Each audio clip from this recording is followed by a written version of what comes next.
Arus balik Lebaran 2026 berangsur melandai, namun pergerakan kendaraan menuju Jabodetabek masih terus berlangsung dan terlihat lebih terkendali. Untuk membahas hal ini, saya sudah tersambung bersama Bapak Rifan Ahmad Purwantono, Direktur Utama PT Jasa Marga. Selamat malam, Pak Rifan. Selamat malam Mas Fajar. Sehat selalu ya, semangat. Sehat selalu.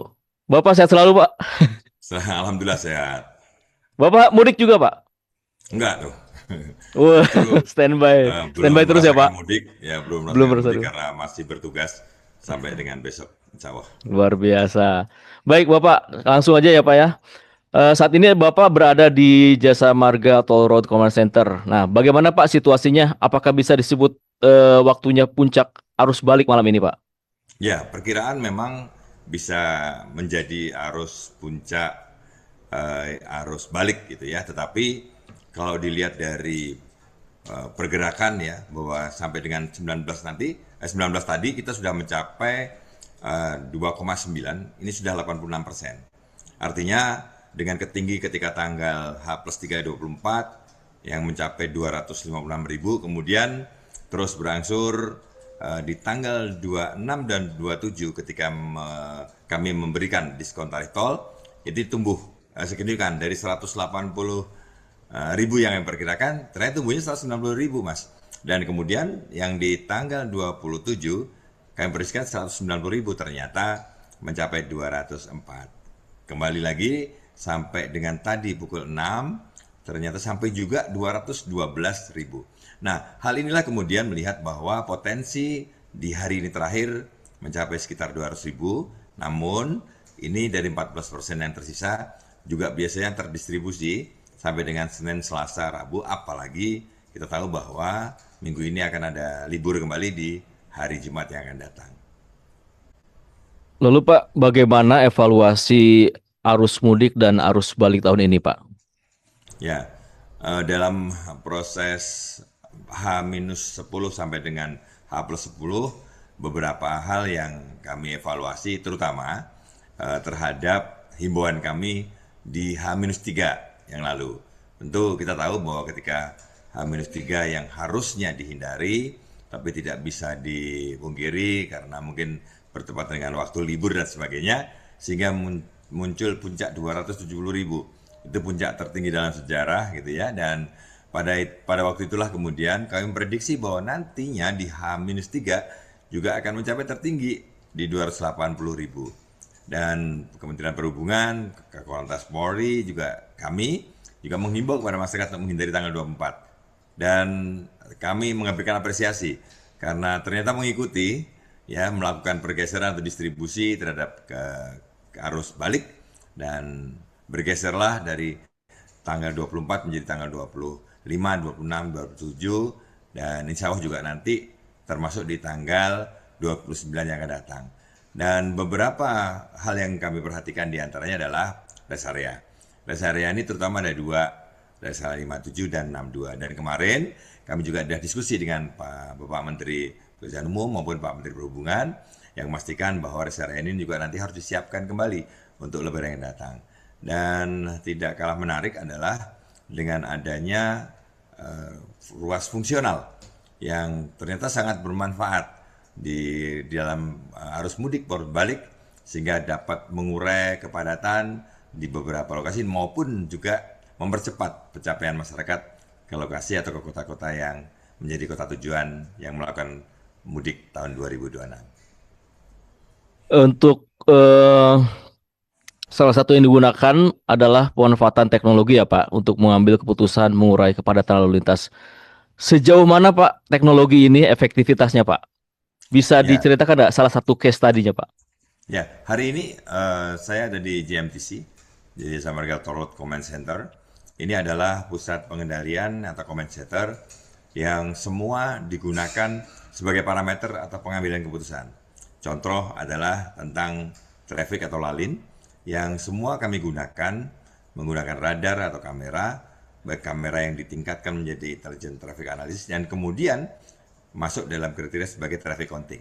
Nah, traffic counting inilah bagian penting apakah kemudian mendapatkan rekomendasi dengan visi ratio jumlah 0,5, 0,6, bahkan 0,7 yang kemudian berdampak kepada apakah kontraflow yang diperlukan satu lajur, dua lajur ataupun one way. Dan teknologi ini validasinya boleh dikatakan sudah mencapai 98%, dan proyeksi yang kami gunakan juga mendekati dari jumlah kendaraan keluar atau masuk. Dan Mas Fajar, pengembangan ini tidak hanya untuk digunakan sebagai comment center, kami juga mengembangkan aplikasi Travoy yang bisa digunakan oleh seluruh masyarakat. Dan nampaknya di dalam Nataru yang kami kenalkan sampai sekarang, ini lumayan signifikan utilisasi maupun yang download. Artinya dengan 3.500, dengan bisa melihat kepadatan, bisa melihat tarif tol, terutama yang untuk mempersiapkan saldo, bisa melihat resinya yang secara digital, bahkan memanfaatkan direct atau infolalin, daerah juga namanya red zone, rawan kecelakaan pun bisa terdeteksi dalam selama perjalanan mudik.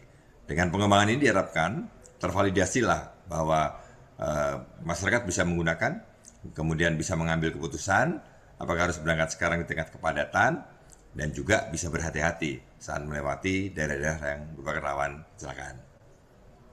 Kebetulan kami juga di Liputan 6 ini menggunakan aplikasi Travoy, Pak. Dan Alhamdulillah. di Terima live kasih. streamingkan selama 24 jam. Dan penontonnya cukup lumayan signifikan, Pak. Dan real time ya. Dan Artinya real time. betul-betul bisa melihat kepadatan. Nah, ini yang membedakan Mas Fajar, bahwa semua yang digunakan adalah menggunakan parameter kami. Jadi artinya bukan menggunakan user gitu ya. Jadi contoh misalkan tidak banyak yang memiliki radar yang bisa membaca ruas. Tidak banyak menggunakan kamera yang tervcounting yang bisa langsung membagi jenis kendaraan, golongan dan sebagainya.